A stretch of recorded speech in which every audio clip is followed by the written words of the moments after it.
Good morning, everyone. Welcome to Golden Shovel's Search Engine Optimization Expert webinar.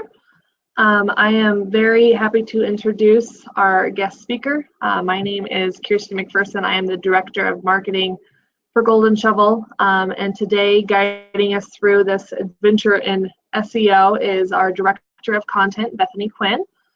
She has some great things for us today, and we'll kind of get going. So, thank you for being here. After the webinar is done, you will see a link that is sent out for the recording. Please feel free to share that with any of your colleagues, and then be on the lookout for our next webinar in 2 weeks about attracting a millennial workforce. So with that being said, Bethany Quinn, our Director of Marketing, will take it away. Hello, everyone, and thank you so much for joining us today. We are excited to share some information with you about search engine optimization and helping you all to understand more about what it is. I think that it'd be great to get to know where people are calling in from, so feel free to send a chat message and let us know where you're located today. I am talking to you from Missouri, where it is actually sunny, and I'm quite enjoying that.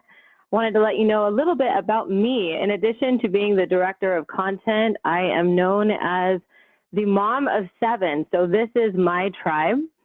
This was a picture taken this Christmas, and you can see the little one is not quite walking yet, and I have all the way up to a teenager. So when it comes to my professional and personal life, I know what it's like to have to juggle a lot. And I think as economic developers, all of you do as well. Most economic developers I know wear a lot of hats, whether that's trying to keep existing businesses happy and growing, or dealing with members and investors, or business recruitment, working with other organizations. There is so much that economic developers do, and that means that every activity has to count. It has to be purposeful and not really waste any time. For example, since time is all we have, how much time do you have to invest in recruiting new businesses or investors and developers to your community? These are so critical to economic development, but they take such a great deal of time. Having one-on-one conversations with businesses requires sometimes months of prep work to get leads, to maybe attend trade shows, to have other networking sources that can make those introductions, or trying to reach out to site selectors. These things don't just happen on their own, and so it can take months or even years to make those connections, and then a long time afterwards to continue to nurture them. So unfortunately, that leaves a lot of prospects out there that never get to have those conversations with you, simply because there is not enough time in the day. When it comes to recruiting workforce, it's even harder, because that would require talking to anyone that could potentially be interested in moving to the community. Identifying them is difficult or near impossible. Having those individual conversations is difficult as well. So this leaves economic developers in a situation where there has to be a way to get them to come to you. Ultimately, that's the answer. They need to come to you because there's not enough time to reach each one individually. So for that, we market online. And that's where Golden Shovel really shines, because we have helped so many of you to create that online presence. So the website is incredibly important, but unfortunately, a website alone is not enough, because of the fact that people need to know you exist. They need to be able to find you. For that, we need to be able to draw people to your website. So once it's up, it has information, it looks attractive. We need people to actually click on the link or type in your URL so they can go and research your community. SEO is what can help with that, because SEO is about drawing people to the website, because it comes down to making sure that your website can show up in search results. That is the holy grail of online marketing, making sure that your website shows up in a search. The problem is that SEO is entirely ambiguous. Most people don't know how it works, and because of that, few people know how to do it well. So we are here today to demystify the process and try to provide you with some information so that you have a working knowledge of what SEO is. So before I get going on that, I want to ask a poll question, our first one of the day, to find out within the group how knowledgeable everyone is about SEO currently. So we are going to put up a poll question that you can respond to right now in your chat.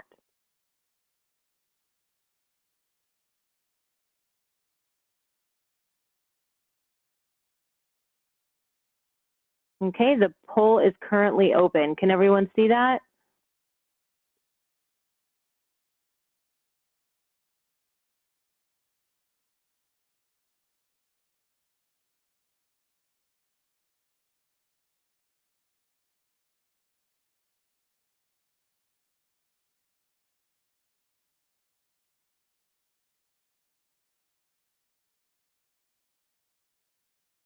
All right, let's see if we can share those poll results.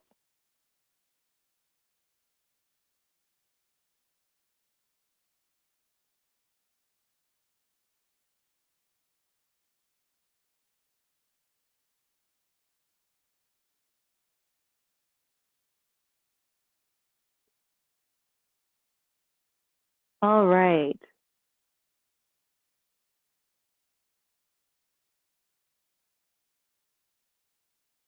So it looks like most people are here looking forward to learning more about SEO and don't have a ton of knowledge about it yet. So I am going to provide as detailed information as we can for the webinar, but please know that there will be, I'm sure, questions when we're done, and we are always available to be a resource to you. So what exactly is SEO? SEO stands for search engine optimization, and that's the process of getting website traffic from free, organic, or natural search results. Now, this is a very important distinction to make because when you type in a Google or Bing search, when you ask a question, the paid ads are always going to come up first. Most of the time, you're going to have around 3, but on some searches, you may have as few as 1 or as many as 4. After that is where the organic results are going to be. So here you can see how anything that is paid for is going to have a little ad icon next to it. And then underneath that, you begin to see the organic results.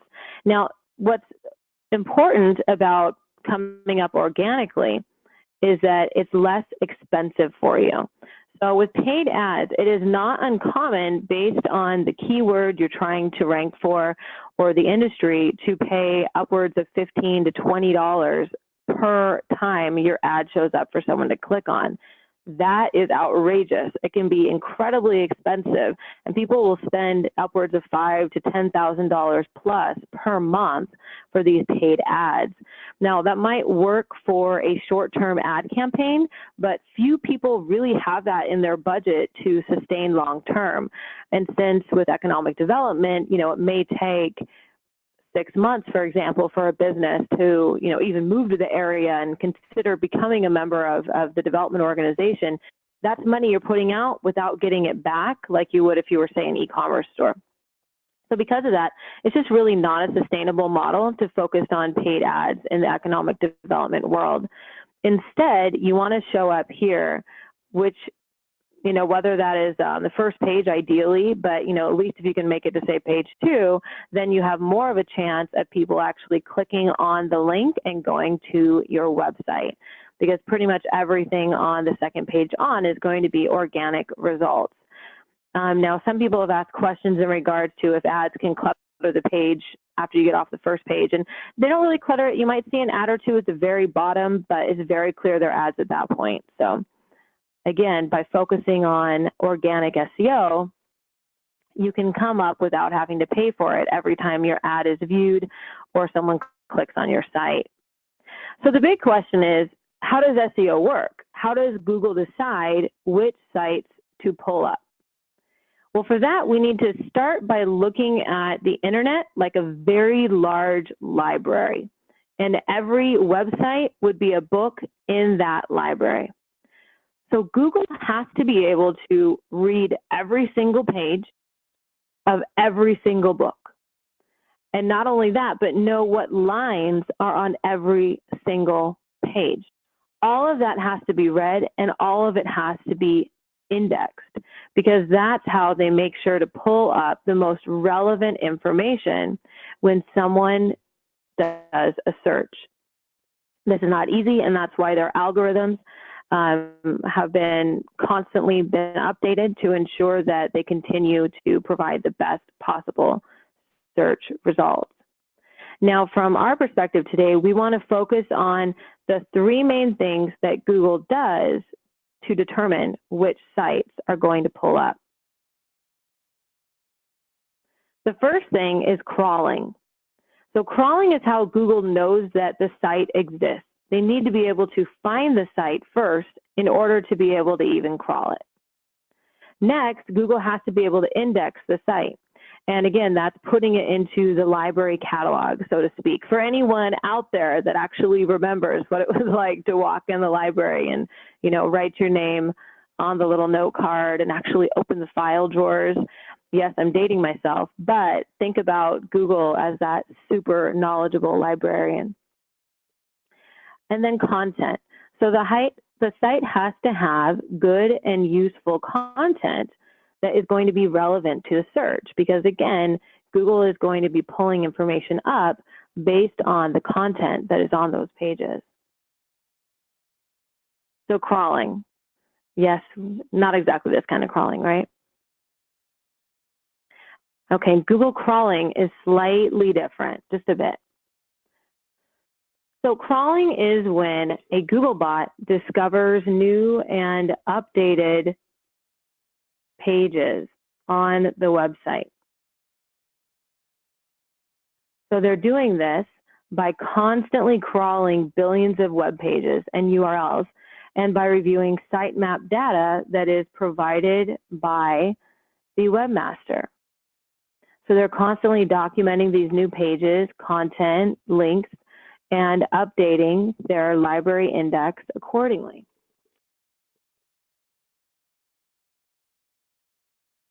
Again, while they're doing that, they're indexing the actual words that are found on each page.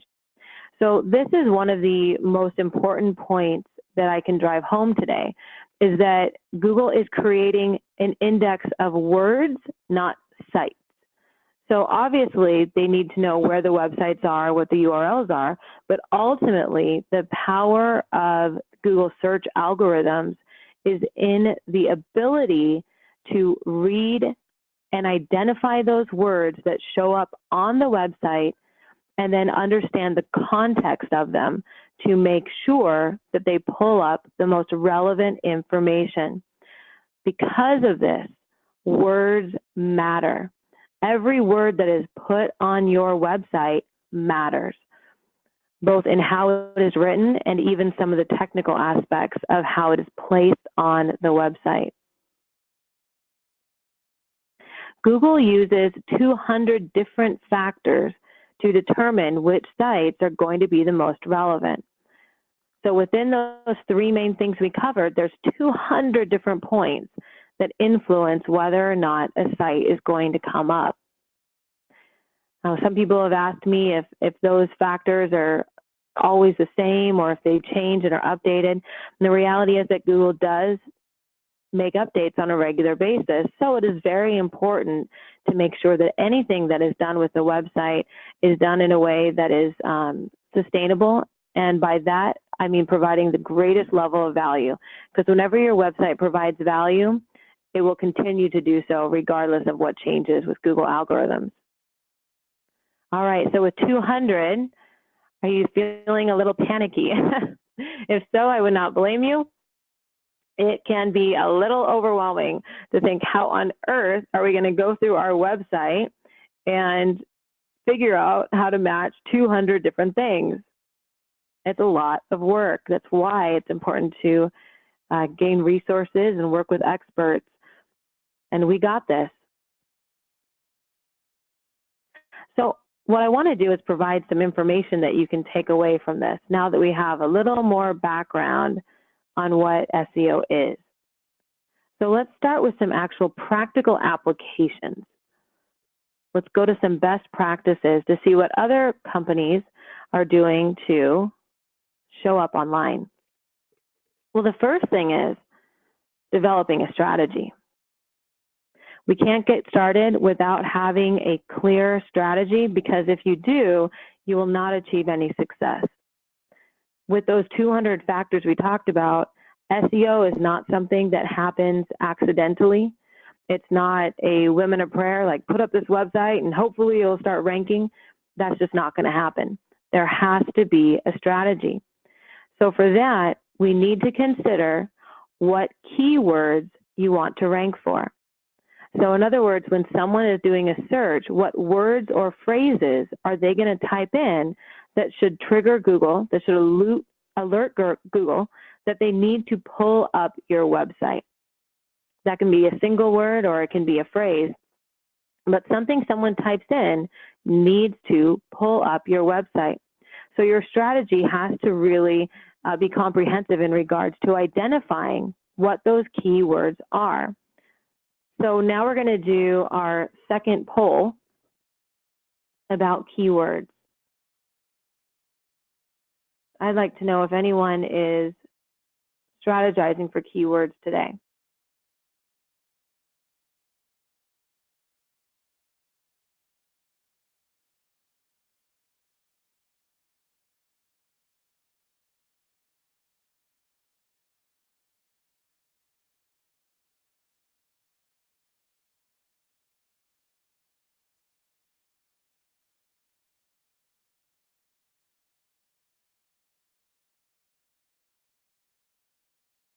All right, let's see what those results are.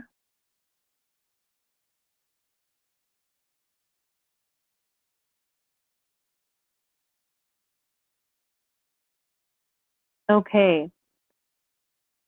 So it looks like most people have some understanding of keywords and are working to at least rank for their organization's name, which is great.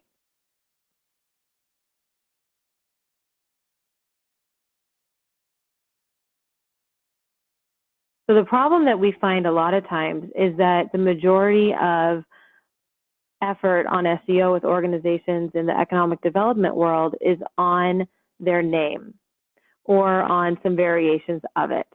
Now, the problem with that is that if no one knows your name, they're not going to type it in. That's just not happening. So unless someone that is close to you is going to be the one who is building the next business or investing in a commercial property or moving to the area to take a position there, it's just not going to be enough. That strategy is pretty much going to result in this instead of this. So we need to be significantly more strategic. And so with that, I want to talk a little bit more about strategy and on the importance of promoting what people or businesses are going to want. A lot of time should be spent in developing that strategy. The most important thing that an organization can do is to try and get in the mind of the person that you are looking to recruit. So for example, if a big push is going to be on workforce attraction, that is incredibly ambiguous. And it's far too ambiguous to try to really rank for online. You know, you have to think about, okay, so who is the type of person or family that is going to move to our community? What are they going to be thinking about when they even begin to search for a new home? You know, typically if someone is going to be interested in moving, it's because they've experienced some pain point in their current location that they're trying to solve. Maybe they are just fed up with traffic. Maybe they are living in a city where it's taking them an hour and a half to commute to and from work. I grew up right outside of Seattle, Washington, and my mother, before she retired, she was literally spending over 2 hours in the car every day driving to and from work. That was her biggest pain point. So when they retired, they started looking at different communities, and that was something she looked for, someplace with no traffic. These are the type of searches that someone might be doing online. So the question would be, what are they going to type into that search field, and how are we going to make sure that information on your website reflects that? If your website right now has only simple, demographic statistics like only 15-minute commute, your site's not going to come up, because that's not enough information to really truly answer their questions. Plus, it's not enough information when Google is crawling your website and indexing those words. Having it show up one time on the page is not sufficient. So if, again, using our example, traffic was something that you were going to try and really rank for, being a place that has no commute or under a 10-minute commute for most residents, then we got to start really putting up content to talk about that. That's part of the strategy. The same thing applies when it comes to recruiting businesses. It's important to consider what type of businesses are we wanting to come to our area, and why should they want to come here? And again, this has to get down to the very nitty-gritty when you're completing your strategy.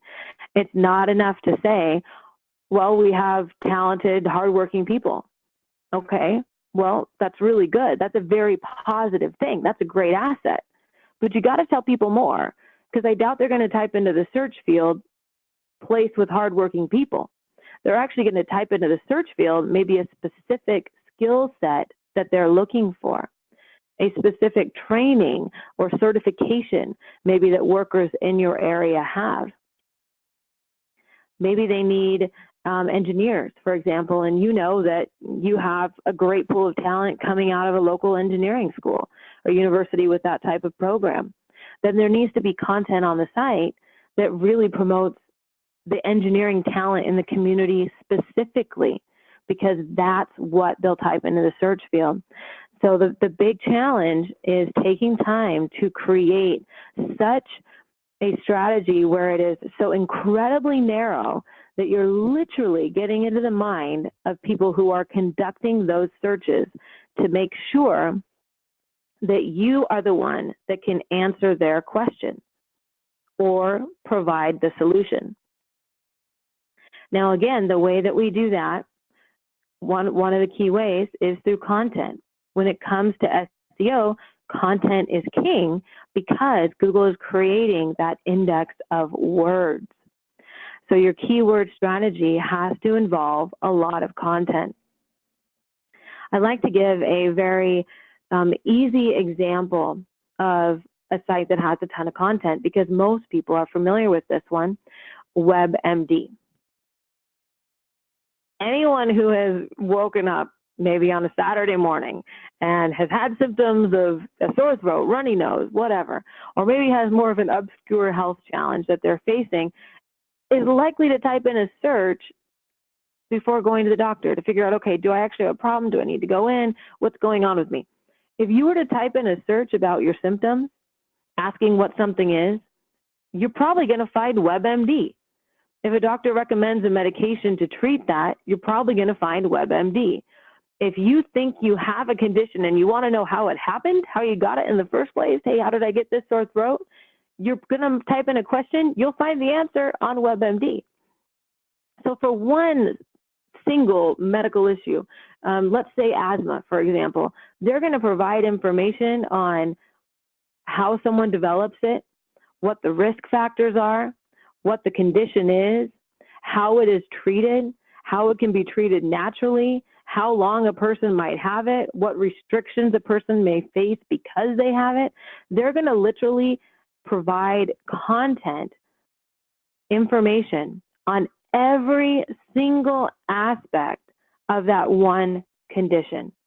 And when it comes to content, once you have developed that strategy, for example, you are trying to recruit manufacturing companies that have a specific need for, skilled engineers and workers that are computer savvy. Say you have that vision in your head. Now you need to think of every question they're going to have when potentially searching for a new location. And then you need to think about multiple ways that you can answer that question.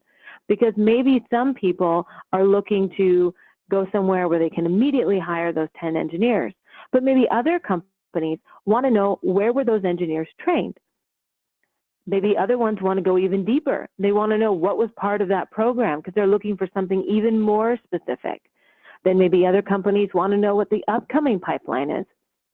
That's not something that you can answer just in a few short sentences in a single page. Instead, you need to have, like WebMD, multiple pages with each one addressing a very specific aspect of that issue. What you end up doing is creating a resource library, a knowledge base that is so detailed that you become the place where companies go for answers.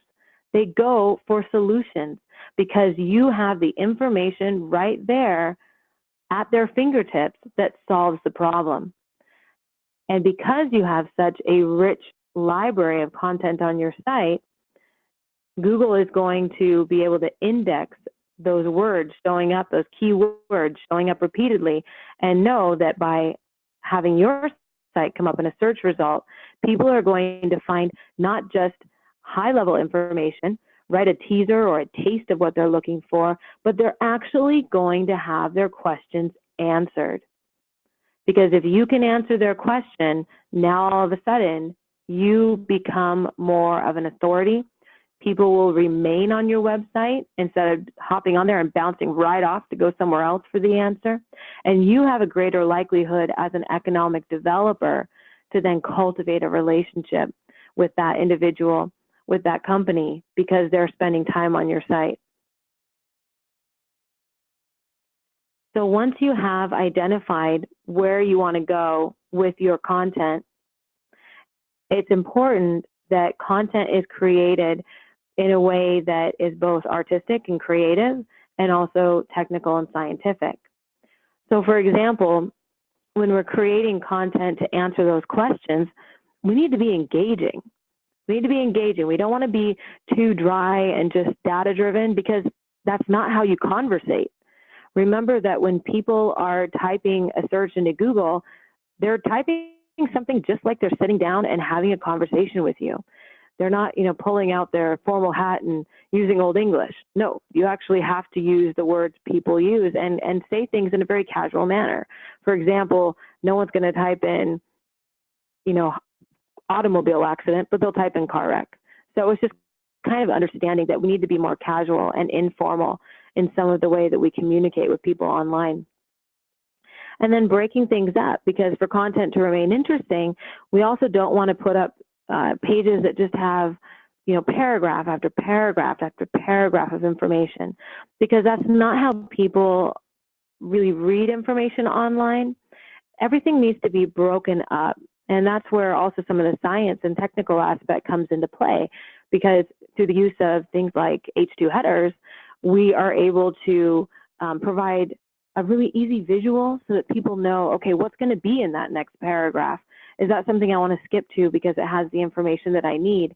Now that also helps Google, because when they see your keyword in a header, not only in the paragraph text, then it tells them that that keyword is important. So there's a technical aspect to this as well. Also, when creating content, it's important to break it up into bullet points, into numbers. If you are a business looking for capital, here are 5 different ways to access it. Okay, number 1, number 2, number 3, number 4, number 5. You break it up on the page and you make sure that keywords are incorporated appropriately so that it is easy to read, easy for Google to crawl it, and easy to index. That all helps with your SEO. So the technical aspect of how the content is placed on the site and how it's even structured when it's being written is incredibly important for achieving results. Also, there needs to be internal linking. So for example, a lot of people on this call, I'm sure, have a blog or have a news section on their website. Well, if we're trying to promote a certain page on the site, say with workforce attraction, and these various blog posts or news stories are talking about issues that could be important to workers, they need to link back to that page. Because what that does is it allows the reader, obviously, to be able to go and get more information, but it also shows Google that that main workforce page is really important. Because if we have 100 different pages all linking back to that one master page, it demonstrates that, okay, this is really a very, very important page that has a lot of information because so many things are linking back to it. That's going to help with SEO. It's going to make it more likely that that main page is going to pull up in a search, which is why it's necessary to continue to update content and continue to keep sending links to those pages that you want to rank for. Using things like alt tags and and headers, again, those are also going to be important technical aspects when the content is actually placed on the site. So beyond internal linking, linking is incredibly important when it comes to SEO. So some of you may have heard, the term backlinking and may have an idea that it's something that needs to be done, but not really know why. Well, just like having those internal links can show that a particular page is of great value, links back to your site from other authoritative sources is also going to show that your website overall is a valuable website. It's a resourceful website, and it's going to help you come up higher in search results because it's going to help establish your own site's authority. Now, here's where I have to give a very important warning. Some companies will buy links. This is incredibly dangerous, because Google will eventually catch on. When they do, the site can be taken down, or it can completely drop off of search results. I actually have an SEO background, and I can't tell you how many different customers I have helped who have contacted me in an absolute panic because their site went from the top 5 spot to on page 10 overnight. And it was because they were penalized by Google. Because if people buy links for your site and those links are to scam sites, which again, you wouldn't know that, right? If you hired somebody to do this for you, you hired a marketing company, you'd just trust them to go and do it right. You'd have no idea where these links were coming from or whether they were paid for links or scam links or actual good links. So unfortunately, people can get caught unaware, which is why it's really important to ask questions anytime that you're engaging someone for SEO. And in the past, most of the Google changes to their algorithms have been designed to cut out this type of behavior to ensure that they can identify anyone who is taking shortcuts on SEO by trying to make their site appear to be more valuable or a greater resource than it actually is. You never want your site to be blacklisted. You never want your site to be penalized because it can take months, sometimes even a year or more to recover. It's just not worth it. So please, if you do decide to put time into SEO, make sure that those questions are asked and that those links are authentic and valuable. So that being said, let's talk about what exactly is a valuable link, what is an authentic link, and how do you get them, right? Well, as an example, in the economic development world, there's probably a chamber of commerce in your hometown. The Chamber of Commerce is going to be an organization that is respected, well-known, probably has a decent amount of traffic to their site, and they are just viewed as a good resource. Everyone knows that they are a good resource for information or, knowing when to find the next event, what have you. That's an example of an authentic, valuable, and authoritative link. Other great examples would be companies in your community. You may have members, investors who are really sharing your vision for promoting the community and making it a better place, attracting more businesses to the area, more workers in the area. These companies that have already endorsed you, they've already bought into the vision, and they are on board. Talk to them. Their webmaster may be very happy to put up a partnership page and put a link back to your website. If they're trying to recruit employees, that might even be a good thing for them because they could have a link for, quality of life issues and use you as a resource. So businesses can be an excellent option for getting those links, as can local government agencies like, the Parks and Recreation Department, for example. Getting them to put a link back to you and vice versa on the website is an excellent way to get those authoritative links. Now, in theory, that should be very easy because you're all on the same team, right? Yes, of course, we're on the same team, but people are busy. Let's face it, everyone is busy, and sometimes even the best ideas, it just don't happen without a little push or incentive or a nudge. And so one suggestion that I have that can be very helpful is if you have a business in the community or a chamber or any organization that you want to have a link back to your website, you do the work. And it's actually a little easier than it may sound. You can write, or, if you have Golden Shovel help you or whatever, a blog article on something that is happening in the community, maybe a resource that you want to promote or a success story that you think that business or organization would be interested in promoting. If they have a blog or a news section on their article, you write that story. In that story, you type in your name and you make sure there's a hyperlink. All they have to do then is publish it. That's it. Maybe they can do it themselves. Maybe they have a webmaster that does it, but it's a lot easier to ask someone to publish content that they think would be interesting to their audience, whoever that may be, than, sending them your logo and asking them to put that link up. If they're willing to do that with your logo, obviously that's fantastic. I highly recommend it. But if you're getting pushback because they don't have the bandwidth and the time, then make it easier for them by sending them a piece of content that's applicable to them, all ready to go. All they have to do is publish and upload it. Another option would be to, if they have a section of their website where they have blogs and you've already had the conversation, you can always comment as well on theirs and provide a link to your site so that you can be an additional resource to someone expanding on maybe something that they're already talking about. So those are just a couple of the strategies that we implement on a regular basis. All right, now we're going to go to images.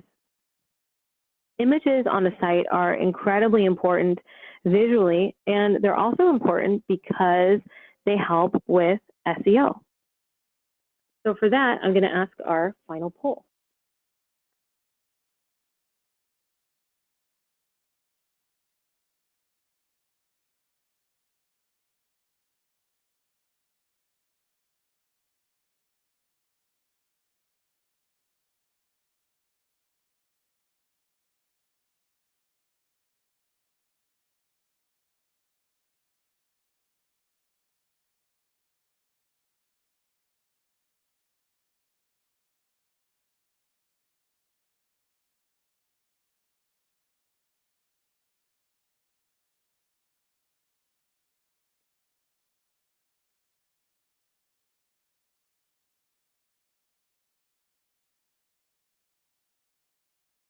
All right, let's see those poll results.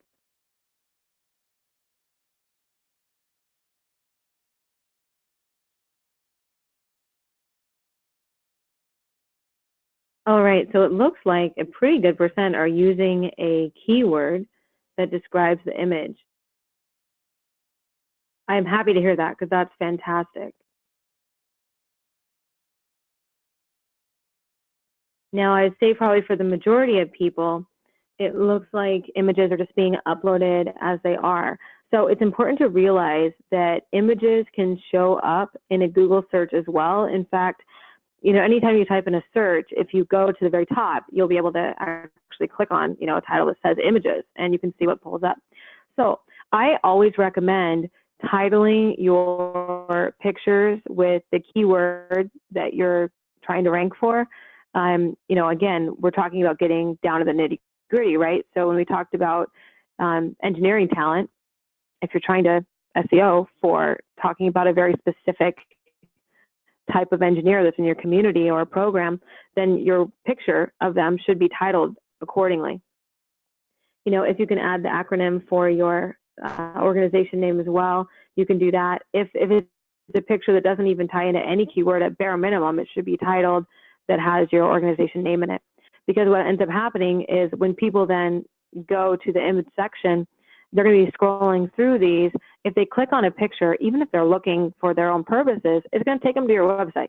Now all of a sudden you have exposed the organization to people that never would have known of you otherwise. So it's important to take advantage of this.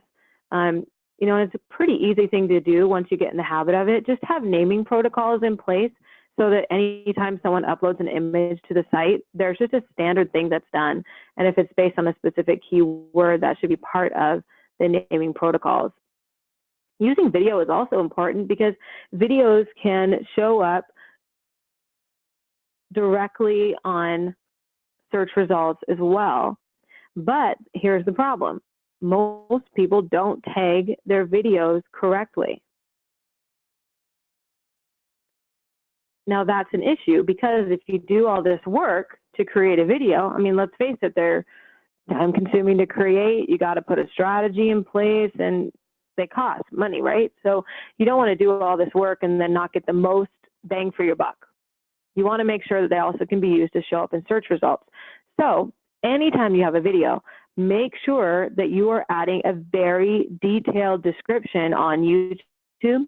Use your keywords, add hashtags with your keywords so that those can then come up in search results.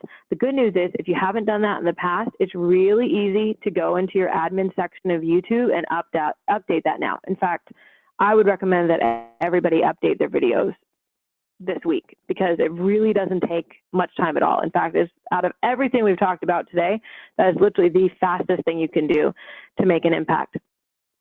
Going back to images, someone did ask a question if all the images on a page should have different keywords. No. What you want to do is you want to make sure those keywords show up regularly and often. So as long as the image is relevant to the keyword, you should continue to use that same keyword over and over again. Obviously, you have to title them differently, so you'll probably have to add something in conjunction with that, or even 1.0, 2.0, 3.0. But you should most definitely continue to use your keywords. It's with keywords, it is not a one and done kind of thing. And that's the same whether it's with content, images, or videos. You want to do repetition. Also, in closing on the video slide, make sure that you are using different combinations of your keyword. So again, how people phrase things takes different forms. So for example, if you wanted to recruit startups to the area, startups may be looking for capital or funding. A startup could type in startup funding, capital for my startup, startup capital, startup loans, investments for my startup. There's a million ways they could phrase the exact same question or exact same need. You need to think about that and make sure it's part of your strategy. And when you're adding those keywords, you're doing your video tagging, you're making the content pages on your site, that you use all the different variations of those keywords. Now, please, if you're adding content to your site, don't pick 5 variations and put them on the same page or the same blog. Don't do that, because that's going to look like keyword stuffing, because it's not going to read well. That's not going to read like conversation. Instead, make sure you do different pages for each variation and just connect them back to that same main page like we discussed earlier.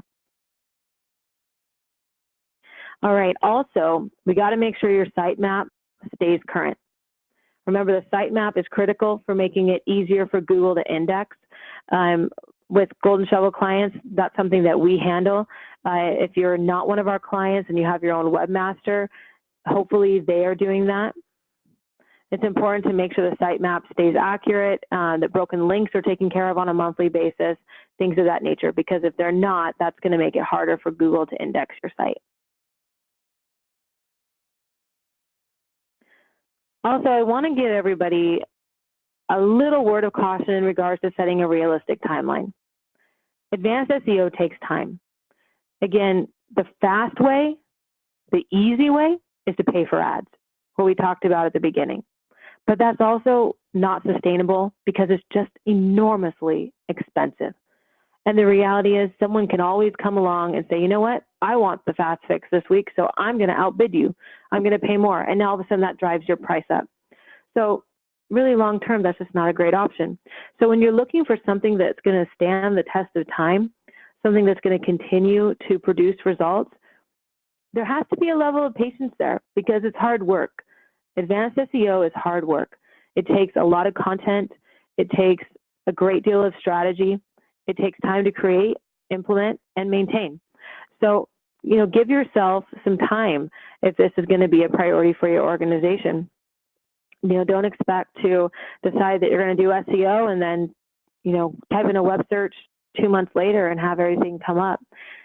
For one, it takes time to create everything that we've talked about today. For two, there's no guarantee exactly how quickly Google's going to crawl and index your site. Sometimes that can take a couple months. Sites that have a lot more traffic, they'll index more frequently. But again, just know that it takes time.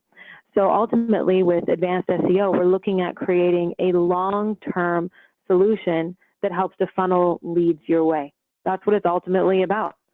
You need to have more people visit your website so that you can recruit that next great business or find a developer to address some of the housing challenges you're facing, or recruit people to come work at the new hospital or medical center. Whatever it may be, you need people to find you. So be willing to put the time in, to keep at it, and then benefit from SEO over the long term. So, are you ready to be found? That's the big question. Because SEO, when it works well, which it can do if the right strategy is in place, will bring leads your way. And that's really exciting. So what we're going to do now is we're going to open it up to some questions.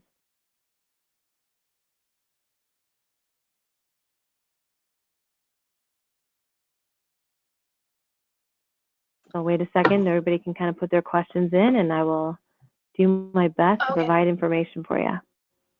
All right, Bethany, we have a couple questions that have been coming in. John Matthews is asking, will Bing and other search engines operate similarly to Google in recognizing site information? Yes, they do. So they have their own unique algorithms, but when it comes to how they crawl and index sites, they're very similar. There are obviously more things that we didn't cover today, because again, we talked about there being 200 factors, right? So there's stuff we didn't touch on. For example, one difference with Bing and Google is that they each have their own local listing platform. So for example, Google has Google Maps, Bing has their local searches also using maps.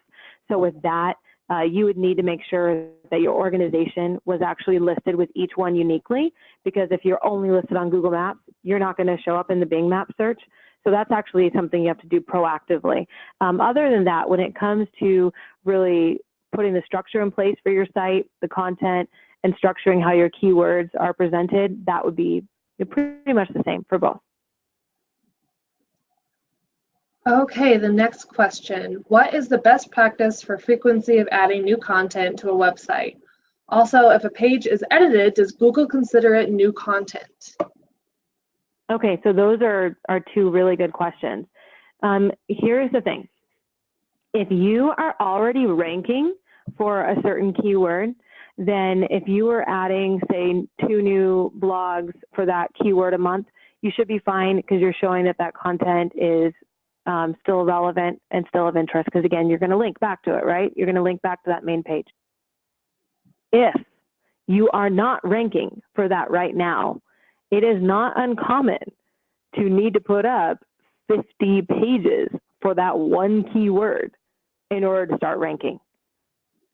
It requires a massive amount of content, which is why I reference, WebMD, because the amount of content and the amount of cross-linking they have within their site, page to page to page, is absolutely incredible.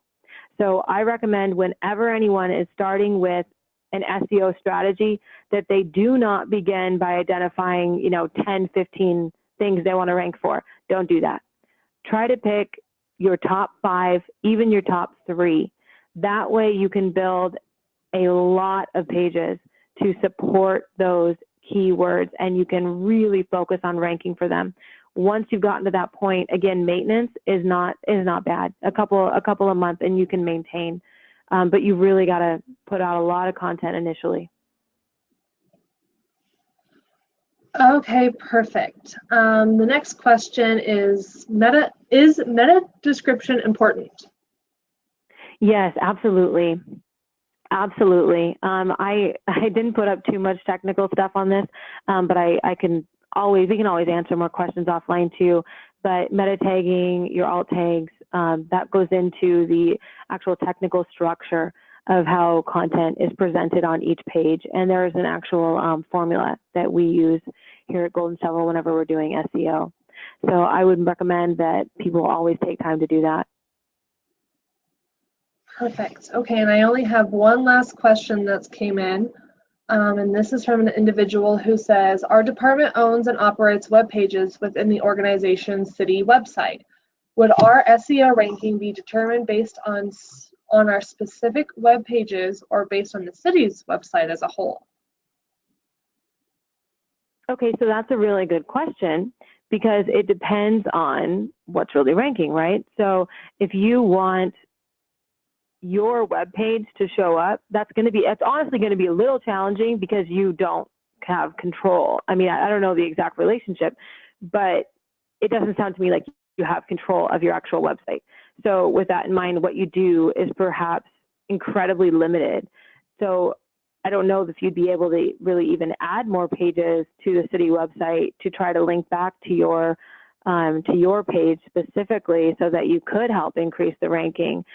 With that being said, you pretty much just be at the mercy of whatever SEO activities the city themselves is doing, because even if you have great content on, your 1 or 2 pages, there's really no way for you to enhance that, I don't think, to make sure people have eyeballs on what you're doing. So my suggestion would be to have your own site, or if for some reason that's not an option, I would at least set up your own blog, because if you have your own blog, you could put up content on that and then always link back to your page on the city site.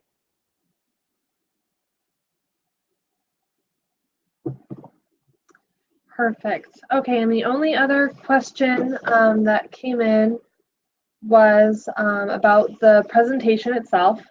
And so I just wanted to make a quick note to all of the attendees that the presentation will be available on the Golden Shovel website. We will be sending out links to all of that here within the next 24 to 48 hours, as well as other various areas such as SlideShare and different items like that. So you will have access to the recorded webinar as well as the slides that Bethany has presented. And so with that, Bethany, I don't see any other questions that have came in. So great. Well, thank you everyone for joining our webinar today.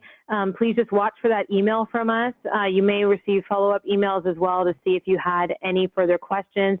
Again, tried really hard to keep it within the hour. It looks like we're almost there. So I'm sure you may have additional technical questions or what have you that come up.